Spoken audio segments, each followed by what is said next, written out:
அத்தியாயம் 13. இதுவரை எத்தனையோ பெண்களை பார்த்தவன்தான். பல பெண்களுடன் ஊடல் என்பது அவனுக்கு புதிது இல்லை என்றாலும் அவன் யாரையும் விரும்பி நாடுவது இல்லை. அவ்வளவு ஏன், இதுவரை எந்த கன்னிக்கும் அவன் கன்னத்தில் கூட முத்தம் வைத்தது இல்லை.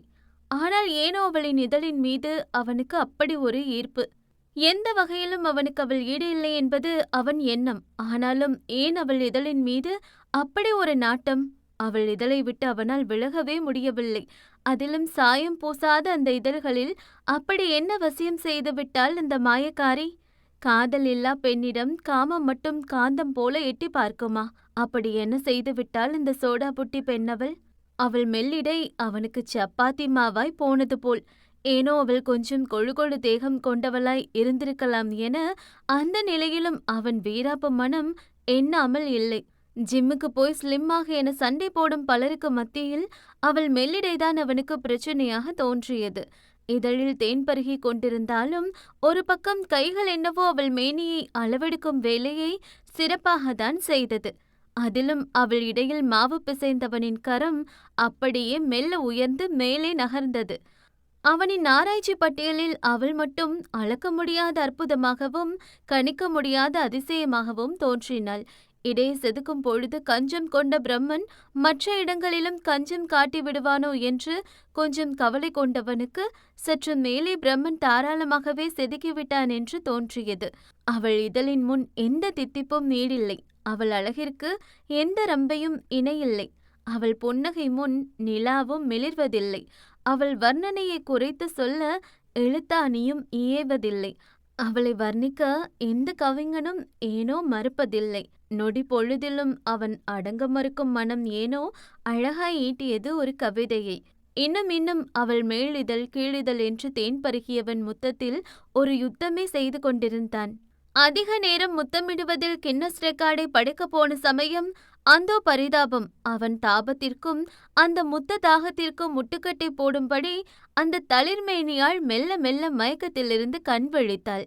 அடுத்த நொடி அவன் உணர்வு பிடியில் இருந்து வெளிவந்தவனாய் வேகமாய் விலகி நின்றான். ஏன் அதற்குள் முழித்து விட்டாள் என்று கோபம் கொள்ளும் அளவிற்கு அந்த முத்தம் அவனை ஏங்க வைத்து விட்டது. அதென்ன, அந்த அப்பாவி பெண்ணின் இதழின் மீது அவனுக்கு அப்படி ஒரு பிடித்தம்? தன் இதழில் ஒருத்தன் பேஸ்மெண்ட் போட்டு வீடு கட்டும் வரை சென்றிருப்பதை அறியாமல் மழுங்க மழுங்க முழித்தபடி நெற்றியை பிடித்து எழுந்தமர்ந்தாள் தென்றல். அவள் இதழ் கோவை பழம் போல சிவந்து விட்டது. முடியை கோதியபடி அங்குமிங்கும் நடந்தவனுக்கு அவளின் சிவந்த இதழ்களை பார்க்கும் பொழுதுதான் அவன் எந்த அளவுக்கு எல்லை மீறியிருக்கிறான் என்பதே புரிந்தது. இதுவரை அவன் எந்த பெண்ணிடமும் இப்படி எல்லை மீறி நடந்தது இல்லை. எப்படிப்பட்ட ரம்பையாக இருந்தாலும் அவர்களை தன்பால் ஈர்ப்பானே தவிர அவர்கள் பின் அவன் செல்வதில்லை.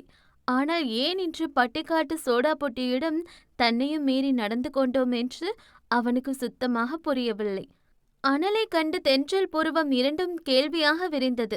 அவள் பார்வையின் அர்த்தம் கண்டே புரிந்து கொண்டவன், சாஃப்ட்வேர் இஷ்யூன்னு சொன்னாங்க, அதுதான் வந்த, அப்படியே மாட்டிக்கிட்டேன் என்று ஏற்கனவே ரெடி பண்ணி வைத்திருந்த பொய்யை அப்படியே அடித்து விட்டான். கண்மூடித்தனமான காதல் கொண்டவளுக்கு அவன் தன்னை காப்பாற்ற வந்த கடவுளாகவே தெரிந்தான். ஆனால் அவளுக்கு எங்கிருந்து தெரிய போகிறது அவளை வாட்டி வதைக்கும் அரக்கனும் இவன்தான் என்று? காதல் வந்துவிட்டால் காதலன் காட்டு மிராண்டி என்றாலும் அவன் கண்ணியமானவனாய்த்தான் தெரிவான். அதுக்கு நம்ம ஒன்றும் பண்ண முடியாது. காலங்காலமா அப்படித்தானே டிசைன் பண்ணி வச்சிருக்கோம்.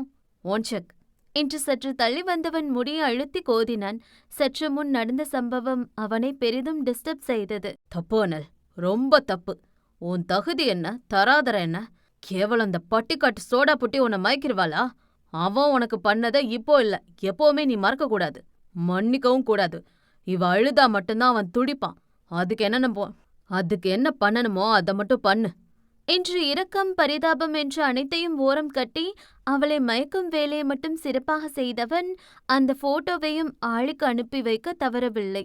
தன் தோழி அந்த அரக்கனிடம் வசமாய் சிக்கிக் கொண்டிருப்பது தெரியாமல் முக்கியமான வேலையாக பைக்கில் வந்து கொண்டிருந்த ஆளுக்கு திடீரென்று SMS வரும் சத்தம் கேட்டு வண்டி ஓட்டியபடி போனை எடுத்து பார்த்தவனின் விழிகள் அந்த போனில் தெரிந்த போட்டோ கண்டு அதிர்ச்சியுடன் விரிய அந்த கேப்பில் முன்னே வந்த வண்டியை கவனிக்க மறந்துவிட்டான்.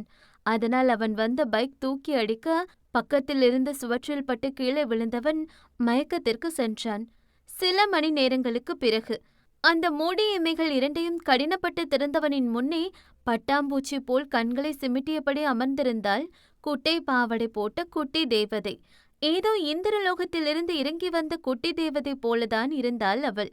அவன் கண் விழித்ததைக் கண்டு அவள் அழகான குட்டி கன்னங்கள் இரண்டும் புன்னகையால் விரிய, "அரமா, அந்த அங்கிள் கண்ணு முழிச்சிட்டாங்க" என்று துள்ளி குதித்து ஓடிய குழந்தையை கண்டபடி மெல்ல எழுந்து கொண்டவனின் தலையில் நல்ல காயம். அவன் கை கால்களிலும் சிறு கட்டு போடப்பட்டிருந்தது. வழியில் முகம் சுருங்கியவன் அவன் இருந்த இடத்தை சுற்றி பார்த்தான். அது வீட்டுடன் சேர்ந்திருந்த மெடிக்கல் போல இருந்தது. எப்படி இங்கு வந்தோம் என்று தெரியவில்லை அவனுக்கு. அந்த இடத்தை கண்களால் எடை போட்டவன் மீண்டும் அங்கு அழகாய் துள்ளி ஓடி வந்த குழந்தையை கண்டு அவனையும் அறியாமல் அவன் முகத்தில் சிறு புன்னகை எட்டி பார்த்தது. அந்த குழந்தை அவனை விட்டு சற்று தள்ளி நின்றது. இங்க வா என்பதைப் போல மெல்ல சுண்டு விரலை ஆட்டி அழைத்தான் ஆழி. அந்த குழந்தையோ குண்டு வெளிகளை உருட்டி அங்குமிங்கும் பார்த்தவள் மெல்ல மெல்ல சத்தமில்லாமல் ஆழி அருகே வந்தது. பாப்பா பேர் என்னவோ? குழந்தையை தூக்கி தன் பக்கத்தில் அமர வைத்தபடி கதைத்து கொண்டிருந்தான். ஏதோ பழகியது போல இருந்தது. "அஞ்சி அஞ்சி" என்றாள் மழலை மொழியில். ஆனால் ஆளுக்கோ சத்தியமாக ஒன்றும் புரியவில்லை. அந்த குழந்தை கன்னத்தில் கை வைத்து யோசித்தவள் உடனே ஒவ்வொரு விரலாய் நீட்டி 5 என்று காட்டியது. 5? அவன் கொஞ்சம் குத்து மதிப்பாய்தான் கேட்டான். பின் அங்கு தொங்கிய லெட்டர்ஸ் டேபிளில் இருந்த ஆர் ஃபார் ரேட்டை நோக்கி கையை காட்டினாள். அது ரேட், தமிழ்ல எலி. 5 + எலி. ஓ, அஞ்சலியா என்றான். ஏதோ சிஇடி போல் ஆனது அவன் நிலை. ஆனாலும் அது அவனுக்கு பிடித்துதான் இருந்தது. அந்த குழந்தை அழகாய் கண் சிமிட்டி முத்துப்பல் தெரிய ஆமா என்று தலையாட்டி சிரித்தது. ஆஹா, ஸ்கூல் போறீங்களா அஞ்சலி பாப்பா? அவள் கண்ணம் கிள்ளி கேட்டவனுக்கு ஏனோ அவளை எங்கோ பார்த்தது போலவே இருந்தாள். பல நாள் பழக்கப்பட்ட ஒரு முகம் போல இருந்தது. ஆமா, எல்கேஜி. ஓ, எல்கேஜியா? சரி, நீங்க மட்டும் இங்க என்ன பண்றீங்க? உங்க பேரண்ட்ஸ் எங்க? அம்மா உள்ளக்கி. அந்த குழந்தை கண்களை சிமிட்டி சிமிட்டி சொல்ல அவன் கஷ்டமெல்லாம் காணல் நீர் போல கரைந்தது. மழலை பேச்சில் எந்த மன்னனும் மனம் இறங்குவான் என்பது உண்மைதான் போலும். உள்ள இருக்காங்களா என்று ஏனோ பல நாட்களுக்கு பிறகு சோகம் மறந்து சந்தோஷமாய் ஏதோ கதைத்து கொண்டிருந்தவன், "அம்மா வந்தி" என்று குழந்தை கை நீட்டிய பக்கம் ஆர்வமாய் பார்த்தவனின் விழிகள் இரண்டும் அங்கே வந்தவளைக் கண்டு அதிர்ச்சியாய் விரிந்தது. ஆரா என்று சிறு அதிர்ச்சியுடன் திரும்பி பார்த்தவனின் விழிகள் ஆச்சரியத்திலும் அதிர்ச்சியிலும் அவளை கண்ணெடுக்காமல் பார்த்து கொண்டிருந்தது. எத்தனை வருடம் ஆகிவிட்டது அவளை பார்த்து. அவள் கண்களையே அவனால் நம்ப முடியவில்லை. ஆனால் அவள் அதிர்ச்சிக்கு சொந்தமான அந்த 5 அடி சிற்ப சிலையோ அவன் பக்கம் மைக்ரோ அளவு கூட பார்வையை நகர்த்தாமல் அவள் கொண்டு வந்த ஊசியை அவன் கைகளில் போட்டு கொண்டிருந்தாள். ஆனால் ஆழி கண்கள் அவளைதான் இன்ச் பை இன்ச்சாக அளந்தது. அவன் தெரியாமல் செய்த தவறு 2 பெண்களின் வாழ்க்கையை நரகத்தின் வாசலில் தள்ளிவிட்டதை அவன் அறிந்திருக்கவில்லை. தெரிய வரும்பொழுது அவன் நிலை என்னவோ. அத்தியாயம் 14. ஆழியின் கண்கள் இரண்டும் அதிர்ச்சியும் ஆச்சரியமும் கலந்து பெண்ணவளை நோக்கியது. இத்தனை வருடத்தில் மொத்தமும் மாறிப்போயிருந்தாள். அவன் பார்த்த ஆராதனா போல் அவள் இல்லை. ஆரா, எப்படி இருக்க? இங்க என்ன பண்ற? அவன் கண்களில் ஒரு ஆர்வம். அவனை பார்த்தால் வரும் ஒரு செழுமை இன்று அவள் கண்களில் இல்லை. ஹெட் அண்ட் ஹேண்ட்ஸில் பெரிய காயம் இல்லைனாலும் இன்ஜெக்ஷன் போகணும்னு டாக்டர் சொன்னாங்க. இது உங்க பில், பே பண்ணிட்டு போங்க சார் என்று அவன் கேள்விக்கு பதில் சொல்லாதவள் அவள் கொண்டு வந்த ஊசியை மட்டும் போட்டுவிட்டு விலகி செல்லும் சமயம் ஆழி சத்தம் அவளை தடுத்து நிறுத்தியது. நான் உன்கிட்ட தான் பேசுறாரா? என் முகத்தை பார்த்து பேசக்கூடாத அளவுக்கு அப்படி நான் என்ன பண்ணிட்டேன்? சற்று மிரட்டலாகவே வந்தது அவன் குரல். ஆரா திரும்பினாள். அவள் கண்களில் ஒரு கோபம், ஒரு வெறுப்பு, அதையும் தாண்டி பெரிய வலி தெரிந்தது. சத்தியமாக அதை அவனால் புரிந்து கொள்ள முடியவில்லை. பெண்ணின் மனதை அறியும் வித்தை தெரிந்தவன் இந்த பூமிதனில் இருந்திருந்தால் அவனிடம் உதவி கேட்டிருப்பானோ என்னவோ. ஆனால் பெண்ணின் மனதை அறியும் வித்தை அவளை படைத்தவனுக்கும் இல்லை என்பதே உண்மை. என் பேரை சொல்ற உரிமை உங்களுக்கு இல்ல. சிவந்த கண்களுடன் சொன்னவள் அவன் பக்கத்தில் நின்று தன் குழந்தையின் கையை பிடித்து இழுத்தாள். சற்றும் வலிக்கும்படிதான் இழுத்துவிட்டாள் போலும். குழந்தை கத்தியது. "மா வலிக்கி" என்றால் குழந்தை உதட்டை சுழித்து. ஏனோ அது ஆழிக்கு வலித்தது போல இருந்தது. அதனால் அவனையும் தாண்டி சிறு கோபமுடன், "என்ன பண்றாரா?" என்று கத்திவிட்டான். அவனை எரிக்கும் பார்வை பார்த்தவள், என் பேர் சொல்ற உரிமை உங்களுக்கு இல்லைன்னு சொன்னதா ஞாபகம். அப்புறம் ஷீ இஸ் மை டாட்டர். என் குழந்தைய நான் என்ன பண்ணா உங்களுக்கு என்ன? ஏனோ அந்த வார்த்தை அவன் மனதில் எறும்பு கடித்தாற் போல சிறு வலியை ஏற்படுத்தியது. அவள் புறக்கணிப்பு அவனால் ஏற்க முடியவில்லை. ஆரா, நில்லு நில்லு, நான் உன்கிட்ட பேசணும் என்று அவளை பின்தொடர்ந்து வந்தவன் அவள் கையை பிடித்தான். புரிகிறது அவனுக்கு. குழந்தை இருக்கிறது என்றால் நிச்சயம் கணவனும் இருப்பான்தான். ஆனால் எந்த உரிமையில் பிடித்தான் என்று தெரியவில்லை. ஆரா அவன் பிடித்த கரத்தையும் அவனையும் எரிக்கும் பார்வை பார்த்தாள். இதுவரை அவளிடம் இப்படி ஒரு பார்வையை பார்த்திடாதவனுக்கு ஏனோ அது புதிதாக தெரிந்தது. அன்னிச்சையாக அவன் கரம் கீழே இறங்கியது. நான் பேசணும் ஆரா என்று சொல்ல வந்தவன் அவள் கோப பார்வையைக் கண்டு ஆவோடு முழுங்கிவிட்டான் போலும். பேசணும் மேடம் என்றான் மெல்லியதாய். இது டியூட்டி டைம் என்றவன் முகம் பாராமல் சொன்னாள். பேசணுண்டி. அவனை மீறி ஏனோ உரிமையில் அழைத்து விட்டான். வந்ததே அவளுக்கு கோபம். ஆனால் மகளை வைத்துக்கொண்டு எதுவும் திட்ட முடியாதே. அதனால் பல்லை கடித்து கோபத்தை கட்டுப்படுத்தியவள், அஞ்சு ஓ ரூம்க்கு போ என்றாள் இழுத்து பிடித்த பொறுமையுடன். நாட்டம்மா என்று அடம் பிடித்து குழந்தை போக மறுக்க அவன் மீதிருந்த கோபத்தில் குழந்தை அடிக்க கை ஓங்கினாள். ஆனால் அவள் கைகள் அந்தரத்தில் நின்றது. கோபமாய் திரும்பி பார்த்தாள் ஆரா. ஆளிதான் அவள் கரத்தை பிடித்திருந்தான்.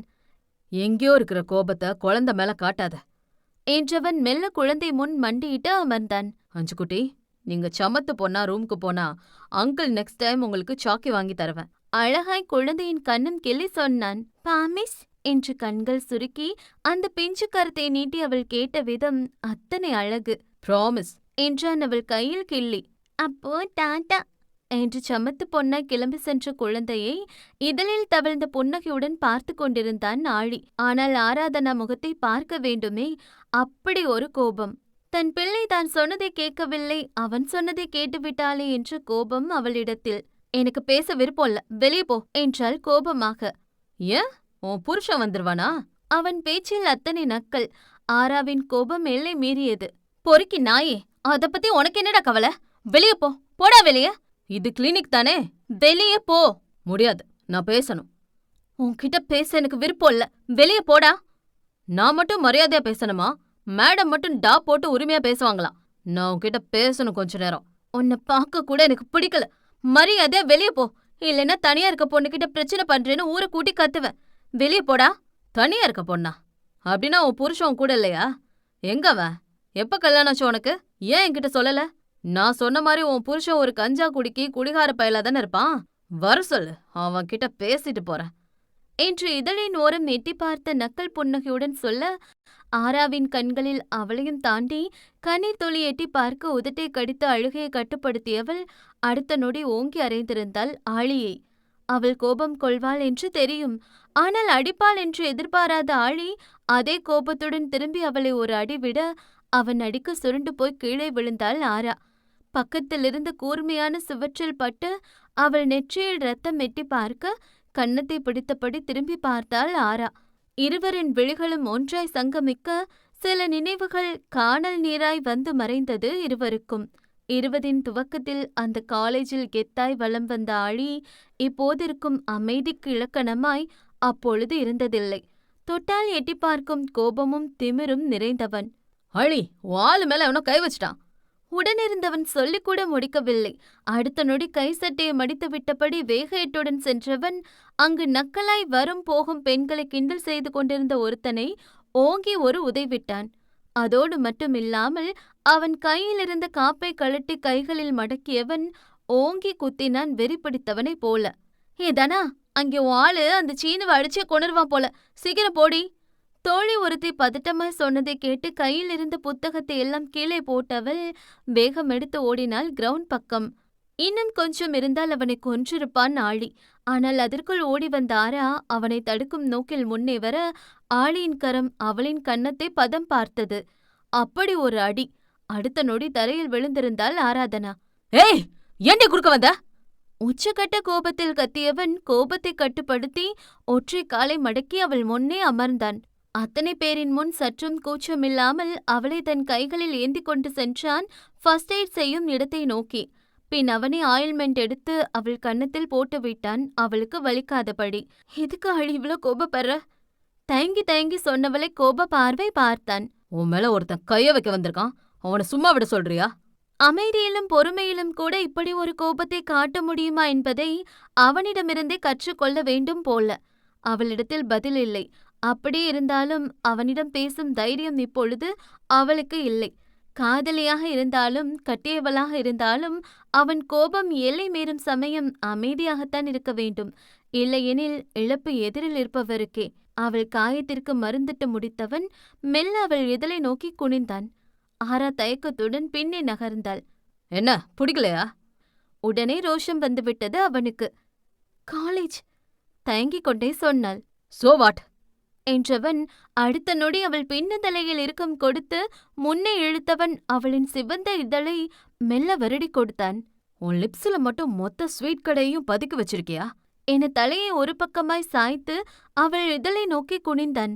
இப்ப வேணாம், இது காலேஜ் என்றால் மீண்டும் தயக்கமாக. எனக்கு வேணும் என்றவன் அவள் இதழை கவ்வினான். முதலில் வன்மையாக துவங்கிய போதும் முத்தத்தில் புது காவியம் படைத்து கொண்டிருந்தான். பழைய நினைவை எண்ணி அசை போட்டபடி கன்னத்தில் கை வைத்து அவனை கோபமாக முறைத்து பார்த்தாள் ஆரா. அதேபோல் ஒற்றை காலை மடக்கி அவள் முன் மண்டியிட்டு அமர்ந்தான் நாளி. பழச மறக்க முடியலல என்றவனின் கண்கள் அவளின் சிவந்த அதிரம் மேல் வந்து நின்றது. அவன் மானம் கெட்ட மூளைக்கு புரிகிறது அவள் இன்னொருவன் மனைவி என்று. ஆனாலும் அவன் மூளை தரும் அட்வைஸை சூட்கேஸுக்குள் வைத்து பூட்டிவிட்டான் போலும். அவன் பார்வை தன் இதழின் மீது இருப்பதைக் கண்டவளோ அவனிடம் அடிவாங்கிவிட்டோம் என்ற பயம் சற்றும் இல்லாமல் பொடலங்க பொறுக்கி என்றாள் மூக்கு புடைக்க. ஏனோ அந்த வார்த்தையை பல வருடத்திற்கு பின் கேட்பதனால் அவன் இதழில் ஒரு குறும்பு புன்னகை எட்டி பார்த்தது. அத்தியாயம் 15. தன் கையில் இருந்த பல்தடத்தை உற்று பார்த்து கொண்டிருந்தான் அனல். தென்றலுக்கு ஃபிக்ஸ் வந்தபோது அவள் நாக்கை கடித்து கொள்ளக்கூடாது என்று அவன் கையை வாய்க்குள் வைத்தான். அதில் சற்று அழுத்தமாகவே அவன் கையை கடித்துவிட்டாள் அவள். அவளை பழி வாங்க வேண்டும். ஒரு நாள் அவளை காணாமல் ஆழியை கதற வைக்க வேண்டும் என்று எண்ணிதான் திட்டம் போட்டிருந்தான். ஆனால் அவன் செய்த காரியத்தில் இதற்கு மேல் ஒரு நொடி அங்கு இருந்தாலும் ஆபத்து என்று புரிந்து கொண்டவன் உடனே அவளை வெளியே அழைத்து வந்தான். தன் முன்னே இருந்த கண்ணாடியில் அவன் உருவத்தை பார்த்து கொண்டான். ஏண்டா அனல், உன்னோட கெப்பாசிட்டி அவ்வளோதானா? கேவலம் அவ லிப்ஸ பார்த்து ஒரு முத்தத்துல தடுமாறிட்டியா? உன்னோட கால் தூசி கூட வரமாட்டா. அவளை போய் கிஸ் பண்ணிட்டு வந்திருக்கே என்று தன்னையே கேவலமாக திட்டிக் கொண்டவனுக்கு அவளிடம் தடுமாறுவது பிடிக்கவில்லை. மேலே அவன் எப்படி ஆழியையும் தென்றலையும் பழிவாங்குவது என்று எண்ணிக்கொண்டிருக்க கீழே அவன் தந்தை பெரிய ரணகலம் நடத்தி கொண்டிருந்தார். எங்க அவன்? இப்ப அவனை வர சொல்லு. நானும் பொறுத்து பொறுத்து போனா இவன் திமிரு அதிகமாயிட்டே போகுது. இன்னைக்கு இதுக்கு ஒரு முடிவு கட்டியே ஆகணும் என்று கோபம் கொண்டு கத்திக் கொண்டிருந்தார் அனலின் தந்தை. என்னங்க ஆச்சு? என் பையன் எதுவும் பண்ணிருக்க மாட்டான். எதுவா இருந்தாலும் கொஞ்சம் பொறுமையா பேசுங்க என்று அனலின் அன்னை அவரை அமைதிப்படுத்த பார்த்தார். இன்னும் என்ன ஆகணும்? பண திமிர்ல அவன் பண்ற எல்லாத்தையும் நானும் எவ்வளவு நாள் பொறுத்துக்க முடியும்? அவன் கார் ஏத்தி ஒரு அப்பாவி பையனோட காலு ரெண்டையும் உடைச்சிட்டான். பாவம், அந்த பையன் உயிருக்கு போராடிட்டு இருக்கான். ஏற்கனவே என்ன கிடைக்கும்னு தேடிட்டு இருக்க மீடியாக்காரனுக்கு மட்டும் இந்த விஷயம் தெரிஞ்சா அவ்வளவுதான் என்று அவர் பொருளையெல்லாம் காற்றில் பறக்க கீழே ஒரு பெரிய பிரளயமே செய்தார். நம்ம பையன் அப்படி பண்ண மாட்டாங்க. அவருக்கு தெரியும் மகன் செய்யும் பல கெட்ட விஷயங்கள். ஆனால் என்ன செய்வது? மகனை விட்டு கொடுக்க முடியவில்லை அவரால். ஒன்னாலதான் அவன் அப்படி இருக்கான். மரியாதை அவனை கீழே வர சொல்லு. இன்னைக்கு இதுக்கு ஒரு முடிவு கட்டணும் என்றார் கோபம் குறையாமல். அவரோ மகனை இன்டர்காமில் அழைத்து கீழே வர சொன்னார். ஆனாலும் அவனுக்கே உண்டான திமிர் கலந்த நடையுடன் கீழே வந்தான். என்ன? அந்த வார்த்தையில் கூட அத்தனை நக்கல். அப்பா உன்கிட்ட என்னமோ பேசணும்னு சொன்னார் அனல். என்ன பேசணும்? தாடியை தடவியபடி கேட்டவனின் கன்னத்தில் 4 அடி கொடுக்க தோன்றியது அவருக்கு. நேத்து மெக்கானிக் பையனோட கால்ல கார் விட்டு ஏத்துனியா? தந்தையின் கேள்விக்கு பதில் சொல்லாமல் கொட்டாவி விட்டவனை பார்த்து அவர் கோபம் இன்னும் தான் அதிகமானது. அனல், நீ இப்படிலாம் பண்ண மாட்டேன்னு அம்மாக்கு தெரியும்டா. நீ அப்பா கிட்ட தைரியமா நடந்தது சொல்லுடா என்று மகனின் கையை பிடித்து கொண்டவருக்கு தெரியாதல்லவே அவன் எவ்வளவு கெட்டவன் என்று. ஆமா, நான் தான் பண்ண என்றான் அவனோ சற்றும் பயம் இல்லாமல். அவன் அன்னையின் கண்களில் அதிர்ச்சி. அனல் தந்தையின் இதழ் விரக்தியாக விரிந்தது மகனை நினைத்து. என்னமோ இவன் நல்லவன் வளவன் சொன்ன, என்ன இதெல்லாம்? கணவனின் நக்கல் கேள்வியில் அனலின் அன்னை முகம் வாடி போனது. என்னப்பா இதெல்லாம்? தெரியாம பண்ணிட்டியா? அவர் கண்கள் இரண்டும் கலங்கி போனது. தெரிஞ்சுதான் பண்ண, தெரிஞ்சுதான் பண்ண. சற்றும் பயம் இல்லாமல் சொன்னவன், அவன் இன்னும் சாகலையா? என்றான் இரக்கம் இல்லாமல். நிறுத்துடா. ஒருத்தனை கொல்ல பாத்திருக்க, இன்னும் சாகலையான்னு வேற கேக்குற? இந்த விஷயம் மீடியாவுக்கு போனா என்னாகும் தெரியுமா? ஏற்கனவே நீ பண்ண காரியத்தெல்லாம் மறைக்க பல கோடி செலவு பண்ணிருக்கேன். ஆனா அவங்க பணத்துக்கு ஒத்து வர மாட்டேன்னு சொல்றாங்க. கேஸ் கொடுக்க போறதா சொல்றாங்க. கேஸ் கொடுத்து அது மட்டும் மீடியாவுக்கு தெரிஞ்சா பயங்கர பிரச்சனை ஆகும். அதுக்கெல்லாம் ஒரு தீர்வு, நீ போய் அந்த பையன் கிட்ட மன்னிப்பு கேட்கறது மட்டும்தான். ஆனால் இதழ் நக்கலாக விரிந்தது. மன்னிப்பா? அதுவும் நானா? நீதானே அவன் காலை உடைச்ச, அப்ப நீதான் கேட்கணும். நீ என்ன பண்ணுவியோ எனக்கு அவன் கேஸ் கொடுக்க கூடாது என்றார் கோபமாக. இப்போ உங்களுக்கு என்ன பிரச்சனை? அவன் கேஸ் கொடுக்க கூடாது, அவ்வளவுதானே? அதை நான் பாத்துக்கிறேன். கூல் என்றான் வாயில் பபிள் காமை போட்டு மென்றபடி. என்ன பண்ண போற? என்னமோ பண்ற, அத பத்தி நீங்க வரி பண்ண வேண்டாம் என்றான் அதே திமிருடன். திமிர்? உடம்பு முழுக்க திமிருவனுக்கு. பண்ணது தப்பு, ஆனாலும் எவ்வளவு நக்கலா பதில் சொல்லிட்டு போறான் பாரு என்று அவர் அங்கு மீதமிருந்த கண்ணாடி ஜாடிகளையும் தூக்கி போட்டு உடைத்துவிட்டு செல்ல, அனலின் அன்னைதான் பாவமாக நின்று கொண்டிருந்தார். அங்கிருந்து கிளம்பிய அனலின் கார் மின்னல் வேகத்தில் வந்து நின்றது என்னவோ ஒரு கவர்மெண்ட் ஹாஸ்பிட்டல் முன்புதான். ஸ்டைலாக காரிலிருந்து இறங்கி நின்றவன் அவன் கூலர்ஸினை எடுத்து கண்களில் மாட்டிக்கொண்டான். ஷிட், இங்கெல்லாம் எப்படிதான் இருக்காங்களோ என்று முகத்தை அஷ்டகோணலாக வைத்து கொண்டவன் ஒரு நார்மல் வார்டின் முன்னே வந்து நின்றான். அது ஒரு பெரிய ஹால் போல இருந்தது. அங்கே 10க்கும் மேற்பட்ட பேஷண்ட் இருக்க, அவர்களுக்கு நடுவே அவன் தேடி வந்தவனும் கால்கள் இரண்டையும் இழந்து கட்டு போட்டு படுத்திருந்தான். அவன் பக்கத்திலே அவன் தந்தையும் தங்கையும் அமர்ந்திருந்தார்கள். அரே, இங்கதான் இருக்கியா என்றபடி சிலரை கடந்து வந்து நின்றவனைக் கண்டு அந்த அவர்கள் முகம் மாறியது. அந்த கால்களை இழந்த நிவின் என்றவன் முகத்தில் அப்படி ஒரு கோபம். அச்சோ, 2 காலும் போயிருச்சா? செத்துருப்பேன்னு நினைச்ச, ஆனா பொழைச்சிட்டு போல. நக்கல் தொனியில் சொன்னவன் அங்கிருந்த இருக்கையை எடுத்து போட்டு அமர்ந்தான். சுத்தி வலிச்சு பேச விரும்பல, தெரிஞ்சுதான் உன் மேல காரை விட்டு ஏத்துன. இல்லன்னு சொல்லல. உனக்கு எவ்வளவு வேணுமோ கேட்டு வாங்கிக்கோ. பார்க்கவே பாவப்பட்ட குடும்பமா இருக்கு, செலவுக்கு பணம் வேணும்ல என்று தனது செக் புக்கை எடுத்தவன் 10 லட்சம் எழுதி அவர்களிடம் நீட்டினான். நிவின் அந்த செக் புக்கை பார்த்து மெல்ல இதழ் வளைத்தான். இந்த பணத்தால என் கால் வந்துருமா? பணம் இருந்தா என்ன வேணாலும் பண்ணலான்னு நினைக்கிறியா? ஒரு பொண்ணை கிண்டல் பண்ணீங்க, அதை எதிர்த்து கேட்டதுக்கு என் காலை உடைச்சிட்டீங்க. எல்லாத்தையும் பொறுத்துக்கிட்டு நான் பணத்தை வாங்கிக்கணும், அப்படித்தானே? அத்தனை வலி அவன் கண்களில். சரி, பணம் வேணாம்னா அப்ப வேற என்ன வேணும்? இதழோரம் நெட்டி பார்த்த புன்னகையுடனே கேட்டான். ஜெயிலுக்கு போகணும் நீங்க எல்லாரும். நீங்க பண்ணதுக்கான தண்டனையை அனுபவிக்கணும், அத்தனை பேரும். சிரித்து கொண்டான் அனல். வெல், அப்ப எங்களுக்கு தண்டனை வாங்கி கொடுக்கற வரைக்கும் ஓய மாட்ட? ஆமா. அப்ப எங்க மேல கம்ப்ளைண்ட் கொடுக்க போற? ஆமா. என்று பெருமூச்சு விட்ட அனல் அவன் தந்தை மற்றும் தங்கையை திரும்பி பார்த்தான். நீங்க கொஞ்சம் வெளியேறுங்க என்றான் அமைதியான குரலில். ஆனால் அவர்கள் மகனை விட்டு செல்ல பயந்தார்கள். போங்கன்னு சொன்ன. இப்பொழுது மிரட்டலாக வந்தது அனலின் குரல். அதற்கு பயந்து அவர்கள் அங்கிருந்து தயங்கியபடி செல்ல, அனல் அவன் தாடியை தடவியபடி மெல்ல அவனை நெருங்கி வந்து அமர்ந்தான். இந்த அனலுக்கு யார்கிட்டயும் கெஞ்சுற பழக்கம் இல்ல, சொல்லி பாப்பேன். இல்லைன்னா என் ரூட்டு வேற மாதிரி இருக்கும். வார்த்தைகள் மிரட்டலாக இல்லாவிடனும் அவன் சொன்ன விதம் மிரட்டலாகத்தான் இருந்தது. என்ன மிரட்டி பாக்குறியா? இதுக்கெல்லாம் பயப்படுற ஆள் நான் இல்ல. அப்படியா? இத கொஞ்ச நேரத்துக்கு அப்புறம் சொல்ல மாட்டேன்னு நினைக்கிறேன் என்று தன் போனை எடுத்து எதையோ போட்டு காட்டினான் அனல். அதிலிருந்த வீடியோவை பார்த்து நிவின் கண்கள் கலங்கி போனது. அவனிடத்தில் ஒரு பதட்டம் உண்டானது. என்னவோ பயப்பட மாட்டேன்னு சொன்ன, இப்ப என்னாச்சு? கண்ணுல ஒரு பயம் தெரியுதே. இப்ப சொல்லு, கேஸ் கொடுக்க போறியா? அதே நக்கல் தொனியில் கேட்டான். அவன் கலங்கிய கண்களுடன் அமைதியாக இருந்தான். சொல்லு, கேஸ் கொடுப்பியா என்றான் மிரட்டலுடன். அவன் தலை இல்லை என்று ஆடியது. குட் என்றவன் அந்த காசோலையை மீண்டும் அவன் முகத்தில் விட்டெறிந்து, ஒன்னும் இல்லாதவங்களுக்கு திமிரும் தன்மானமும் இருக்கக்கூடாது. நீங்க எப்பவுமே எங்கள மாதிரி இருக்கவங்க கிட்ட அடிமையாதான் இருக்கணும். அதை விட்டுட்டு சொந்தமா சிந்திக்கணும், தன்மானமா இருக்கணும்னு நினைச்சா இதுதான் நடக்கும். பொத்திக்கிட்டு இருக்கணும் என்று அவனுக்கே உண்டான திமிர் பேச்சுடன் சொன்னவன் அங்கிருந்து விலகி நடக்க, அந்த நிவின் கண்களில் கண்ணீர் துளி நிற்காமல் வடிந்தது. போடா போ, நாங்க இல்லாதவங்க தான். இப்ப எங்களால உன்னை ஒன்னும் பண்ண முடியாதுதான். ஆனா நீ எப்பவுமே மேலே இருக்க முடியாது.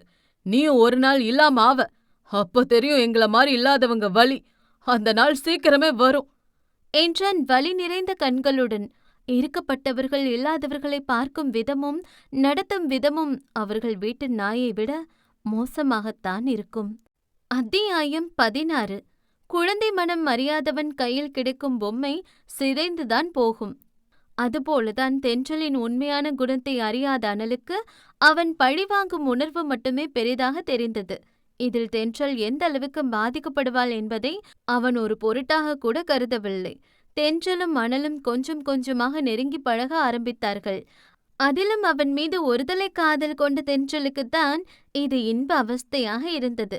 சில சமயம் அவள் செய்யும் சில்லித்தனமான செயல்களை நினைக்கும் பொழுது அவளை நினைத்து சிரிப்புதான் வருகிறது. அனலுக்கே தெரியாமல் அவன் பயன்படுத்திய கர்ச்சீஃபை எடுத்து வைத்துக் கொள்வது, நொடி பொழுதேனும் அவன் கைவிரலை மெல்லமாய் தீண்டி செல்வது, அவன் காலணியில் கால் பதித்து பார்ப்பது, அவன் நடந்த தடத்தில் இருக்கும் மண்ணை எடுத்து சேமித்து வைப்பது, அவன் குடித்துவிட்டு தூக்கி வீசிய ஸ்ட்ராவை எடுத்து பத்திரப்படுத்தி வைப்பது, அவன் குடித்துவிட்டு மிச்சம் வைத்த டீயை அவனுக்கே தெரியாமல் எடுத்து குடிப்பது என்று ஏதோ 90s கிட்ஸ் காதல் போல சிறுபிள்ளைத்தனமாய் இருந்தாலும் அதுவும் அத்தனை கியூட் தான். அவனிடம் ஒரு முறை பேச வாய்ப்பு கிடைக்குமா என்று அவள் ஏங்கிய நாட்கள் எத்தனையோ. இப்பொழுதெல்லாம் அவனே அக்கறையாக ஹாய் அனுப்பி நலம் விசாரிக்கும் பொழுது அவளுக்கு வானத்தில் பறப்பது போல இருக்கும். நண்பர்கள் என்றுதான் வலம் வருகிறார்கள். ஆனால் அவள் மனதில் அவன் மன்மதன் அல்லவே. எப்படி ஒருதலை காதலனை ரசிக்காமல் இருக்க முடியும் அவளால்? அவன் கண்களை கண்டாலே புது காவியம் எழுத தோன்றியது. அவன் சிரிப்பினை கண்டாலே மனம் மயிலிறகால் வருடி செல்வது போல இருந்தது. அவள் ரூமில் அவன் பயன்படுத்திவிட்டு போட்ட பொருட்கள் யாவும் பொக்கிஷம் போல சேமித்து வைத்திருந்தாள். இதெல்லாம் தன்னவனுக்கு தெரியாது என்று அந்த பேதை பெண் எண்ணி இருக்க, ஆனால் அனைத்தையும் அவள் ரூமில் பதித்திருந்த ரகசிய கேமரா வழியாக பார்த்து கொண்டுதான் இருந்தான் அனல். அவனுக்கு இதெல்லாம் வினோதமாக இருந்தது. எதற்கு அவன் யூஸ் பண்ணிய குப்பைகளை இப்படி சேர்த்து வைக்கிறாள்? என்ன மாதிரியான காதல் இது என்பதுதான் அவனுக்கு புரியவில்லை. அதே நேரம் சரியாக உள்ளே வந்தான் அனலின் நண்பன். அனல், என்ன பண்ணி வச்சிருக்க? என்ன பண்ண? அந்த நிவினை நீதான் கார் விட்டு ஏத்தனன்னு சொன்னியா? ஏன்டா போய் சொன்ன? டேவிட் தானே அதை பண்ணான். அவன் தானே கார் டிரைவ் பண்ணா என்று ஆதங்கமாய் கேட்டான். ஆமா, பின்ன நீ பண்ணன்னு எதுக்கு சொன்ன? அவனை மாட்டிவிட சொல்றியா? அனல், அவன் ஹீரோ மெட்டீரியல் ஆக போறான். இந்த விஷயம் தெரிஞ்சா அவன் கரியர் க்ளோஸ் ஆயிடும். அதனாலதான் சொல்லல. இந்த பிரச்சனை இதோட விடு. அவனை நான் மிரட்டிட்டு வந்துட்டேன். இனி அவன் கேஸ் கொடுக்க மாட்டான் என்று சாதாரணமாய் சொன்ன அனலை அவனால் புரிந்து கொள்ளவே முடியவில்லை. டிஸ்பிளேயில் ஓடிக்கொண்டிருந்த தென்றலின் வீடியோவை கண்டு அவன் கண்கள் துணுக்குற்றது. அந்த பொண்ணு சீரியஸா இருக்கான்னு தோணுது அனல். எது கூட வேணாலும் விளையாடலாம். ஆனா பொண்ணுங்க ஃபீலிங்ஸ் கூட விளையாடக்கூடாது. இப்போ கூட ஒன்னும் கெட்டு போகல. இது அப்படியே நிறுத்திக்கலாம். அனல் நக்கலாக சிரித்து கொண்டான். எனக்கு ஒரு விஷயம் மட்டும் சொல்லு. அவ மேல உனக்கு அப்படி என்ன ஃபீலிங்? எதுக்கு அவளுக்காக ஒவ்வொரு முறையும் இப்படி சப்போர்ட் பண்ற? என் நண்பனை சந்தேகமாய் பார்த்தான் அனல். அப்படி எதுவும் இல்லடா. தப்பு பண்ணவங்களுக்கு உதவி பண்ற. ஆனா அப்பாவி பொண்ணு இப்படி கஷ்டப்படுத்தணுமான்னு கேட்டேன். அவ அப்பாவியாவே இருக்கட்டும். ஆனா அவ அந்த ஆளி ஃப்ரெண்டு. அது ஒன்னே போதும் அவளை கொடுமை பண்ண என்றவன் தென்றலின் புகைப்படத்தை வருடினான். அவனை பைத்தியமா லவ் பண்றா. ஆனா இது மட்டும் எனக்கு பத்தாது. இதை விட இன்னும் அவ பைத்தியம் ஆகணும் என்று வில்லத்தனமாய் யோசித்து இன்னும் அவள் மனதில் காதலை அதிகமாக்க அவனால் முடிந்த அனைத்தையும் செய்தான். இப்படி தன்னை சுற்றி ஒரு சதிவலை சுற்றப்பட்டிருப்பதை அறியாமல் தென்றல் அப்பாவியாய் அவன் மீது காதலில் மூழ்கிக் கொண்டிருந்தாள். அனலை பற்றிய உண்மை முகத்தை சொல்ல ஆழியும் பலமுறை முயற்சி செய்து விட்டான். ஆனால் அவளின் உடல்நிலை கருதி அவனால் பட்டென உண்மை சொல்லவும் முடியவில்லை. தென்றல், யாரையும் கண்மூடித்தனமா நம்பாத. நீ நினைக்கிற அளவுக்கு இங்க யாரும் நல்லவங்க அல்ல என்று சுற்றி வளைத்தும் சொல்லி பார்த்து விட்டான். ஆனால் அதை அந்த மரம் வந்து புரிந்து கொண்டால்தானே. தோழியை வழக்கம் போல அந்த ஆபீஸ் முன்னே இறக்கி விட்டான் ஆழி. அன்று தென்றலின் பர்த்டே. அதனால் முதல் முறை சேலை அணிந்திருந்தாள். ஏனோ அவளுக்குள் அத்தனை தயக்கம், அத்தனை நாணம், அத்தனை பதட்டம். அழி, உண்மையாவே எனக்கு சேலை நல்லா இருக்கா? இதோடு 10வது முறையாக கேட்டுவிட்டாள். அவனுக்கு தன் அப்பாவி தோழியை நினைக்கும் பொழுது வருத்தமாகவும் இருந்தது. இப்படி ஒரு குழந்தைத்தனமானவளை எப்படி அவனுக்கு ஏமாற்ற மனம் வருகிறது என்று அனல் மீது கோபமும் தான் வந்தது. நல்லா இருக்குடி. சலிப்பு கலந்த சிரிப்புடன் வந்தது அவன் வார்த்தைகள். அவனும் எத்தனை முறைதான் சொல்வது? நிஜமா? மீண்டும் கேட்டாள் தவிப்புடன். முதல் முறை கட்டுகிறாள் அல்லவே, அதனால்தான் இத்தனை பதட்டம். என் அம்முக்கு என்ன போட்டாலும் அழகா இருப்பா. ஏன் அவள் சோடா புட்டி கண்ணாடியை கழட்டினான். எவ்ளோ டைம் சொல்றது கண்ணாடிய தொடச்சு போடுன்னு? ஏன் அவள் கண்ணாடியை துடைத்து அவளுக்கு மாட்டி விட்டான் மெல்லமாய். அப்ப நான் வரேன்டா, ஆபீஸ் போறதுக்கு முன்னாடி சாப்பிட்டுட்டு போ என்றபடி இறங்கி நடந்தவளை தடுத்தது ஆளியின் குரல். நிலமோ? என பைக்கை விட்டு இறங்கி மெல்ல அவள் முன் மண்டியிட்டு அமர்ந்தவன் அவள் சேலை மடிப்பை சரி செய்து விட்டான். இதையெல்லாம் தன் போன் வழியே பார்த்து கொண்டிருந்த அனல் கோபத்தில் கையை முறுக்கி கொண்டான்.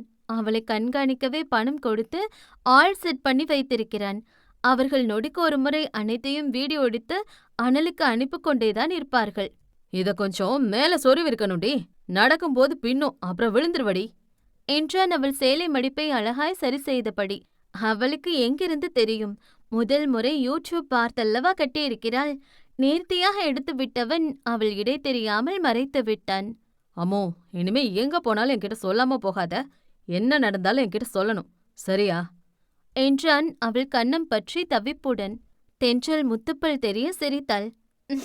நான் என்ன குழந்தையா? நீ எனக்கு குழந்தை தாண்டி. உனக்கு ஏதாவது ஆனா என்னால தாங்க முடியாதுடி. ப்ளீஸ் யாரையும் நம்பாதடி. அவன் கண்களில் அத்தனை தவிப்பு.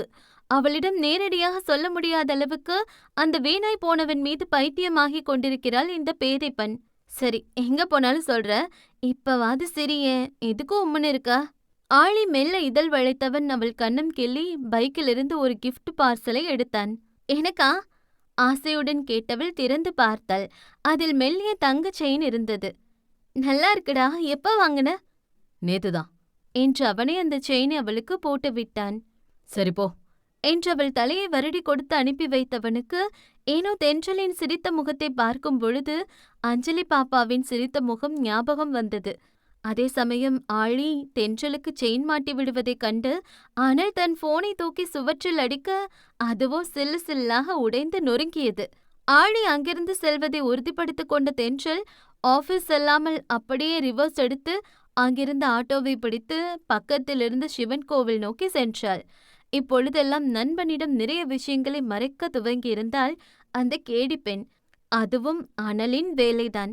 ஆளியிடம் சொல்லாமல் கோவிலுக்கு வர சொல்லியிருந்தான். அவன் மீது எந்த அளவுக்கு பைத்தியமாக இருந்தால் இதுவரை நண்பனிடம் பொய் என்பதை சொல்லாதவள் பொய் சொல்ல துவங்கியிருப்பாள். முதல் முறை சேலை கட்டியிருக்கிறாள் என்பதையும் தாண்டி தன்னவன் முன் முதல் முறை சேலையில் போகப் போகிறோம் என்பதுதான் அவள் நாணத்தின் அதிகபட்ச காரணம். என்று ஆட்டோவில் செல்லும் பொழுதும் பெருமூச்சு விட்டு கொண்டவளை அந்த ஆட்டோக்காரரும் கவனிக்கத்தான் செய்தார். என்னமாச்சு, ஏதாவது பிரச்சனையா? ஏன் அவ்வளவு பதட்டமா இருக்க? தென்றல் சிறு நாணத்துடன் பதில் சொன்னாள். ஃபர்ஸ்ட் டைம் எனக்கு பிடிச்சவர் முன்னாடி சேலையில போக போறேன், அதுதான் என்று சொல்லி முடிக்கும் முன்னரே அவள் கண்ணம் இரண்டும் நாணத்தில் சிவந்து விட்டது. நல்ல பொண்ணுமா நீ என்று சிரித்து கொண்டார் அவர். அவருக்கு இதெல்லாம் புதிதாக இருந்தது. அவர் ஆட்டோவில் வைத்தே கூச்சமில்லாமல் கிசடித்துக் கொள்ளும் பல புள்ளிங்கோ காதலை பார்த்தவருக்கு தன்னவன் முன் சேலையில் செல்வதற்கே இத்தனை கூச்சம் கொள்பவளைக் கண்டு வியப்புதான் வந்தது. அதே நேரம் அந்த சிவன் கோவில் முன் கடுப்புடன் காத்து கொண்டிருந்தான் அனல். இதுவரை நான் எந்த ஃபிகருக்காகவும் வெயிட் பண்ணதே இல்ல. இந்த சோடா புட்டிக்காக ஃபர்ஸ்ட் டைம் வெயிட் பண்ற நிலைமை வந்துருச்சு. எப்பதான் வருவா என்று எரிச்சலுடன் தன் கடிகாரத்தை பார்த்து கொண்டான். ஆட்டோ விட்டு இறங்கியவளைக் கண்டு அந்த எரிச்சல் இருந்த இடம் தெரியாமல் மறைந்து அந்த புருவம் இரண்டும் மெல்ல விரிந்தது வியப்புடன். நாணம் பித்தம் கொள்ள வைத்த போதும் சிறு தைரியத்தை ஒன்று திரட்டி ஒற்றை கையால் அவள் சேலை மடிப்பை பிடித்து ஆட்டோவிலிருந்து காலை எடுத்து வைத்தாள். சிவப்பு வண்ண மெல்லிய சேலை அவள் தேகத்தை அழகே தழுவி செல்ல அவள் அங்க வளைவுகளில் அப்படி பொருந்தி போயிருந்தது அந்த சேலை. கைகளில் கண்ணாடி வளையல், காலில் மெல்லிய கொலுசு, கழுத்தை ஒட்டிய தங்க ஆரம், ஆளி போட்டுவிட்ட தங்க செயினும், காதில் மெல்லிய லோலாக்கும், கண்களிலிருந்து சோடா புட்டி தாண்டி அவள் மை தீட்டிய விழிகள் வர்ணனைகள் ஈட்ட அவளின் முட்டியை தொடும் அடர்ந்த கூந்தலை அழகாய் சிறு கிளிப்பில் அடக்கி அப்படியே விட்டிருந்தாள். சாயம் பூசாத போதும் சிவந்த அதிரங்களில் அழகான குட்டி புன்னகை. அவள் மாநிறத்து மயிலாஞ்சி போல, கம்பனால் இயக்கப்பட்ட காவியம் போல, பிரம்மனால் படைக்கப்பட்ட பிரமிப்பு போல, வள்ளுவனால் செதுக்கப்பட்ட இரு வரிகளைப் போல, அந்த டாவின்சியால் வரையப்பட்ட ஓவியம் போல, அந்த சிற்பியால் தேடி தேடி செதுக்கப்பட்ட சிலையைப் போல அழகின் உச்சமாய் இறங்கி நின்றவளைக் கண்டு காரில் சாய்ந்து நின்ற அனல் மெல்ல நிமிர்ந்து நின்றான், கண்கள் இமைக்க மறந்து.